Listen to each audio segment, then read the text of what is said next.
চরমনাইয়ের ফির জাতির কাছে ক্ষমা চাইছে, জাতির কাছে মাপ চাইছে, এটা নিয়েও ট্রোল, এটা নিয়েও ঠাট্টা। কেন ভাই? এটা নিয়ে ঠাট্টা করার কি আছে? এটা নিয়ে ট্রোল করার কি আছে? আবার অনেকে ফেসবুকে স্ট্যাটাস দেয় উনি ক্ষমা চাইছে কেন? উনি না, উনি চাইলে ভালো হইতো। এটা কেমন কথা? এখানেও আপনার হিংসা। শুনুন ভাই, আপনাদের কাছ থেকে এইসব কথা, এইসব স্ট্যাটাস একদমই পছন্দ করি না আমরা। আপনারা যারা আমাদের মাইল ফলক, যারা আপনারা ওয়াজ করেন, বড় আলেম, আপনাদের কারণে আমরা যারা ছাত্র আছি, বাকি ছোট আলেম আছি, আমাদের মধ্যে আপনারা দুই ভাগ করে দেন।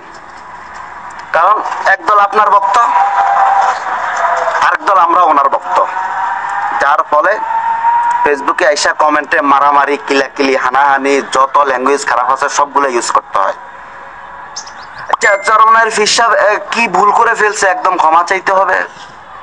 উনি ভুল করে নাই, তারপরও আপনাদের মাঝে যে উনি ভুল করছে একটা ধারণা আছে, এটা মাথায় রেখে উনি জাতির কাছে যে ক্ষমা চাইছে যে আমরা এই সময় সবাই একসাথে হওয়া দরকার, একসাথে হওয়া লাজেম। কিন্তু আপনারা আবার ঠাট্টা, আবারও ট্রোল, উনি ক্ষমা চাইছে কেন, উনি চাইতে হবে। কেমন কথা ভাই?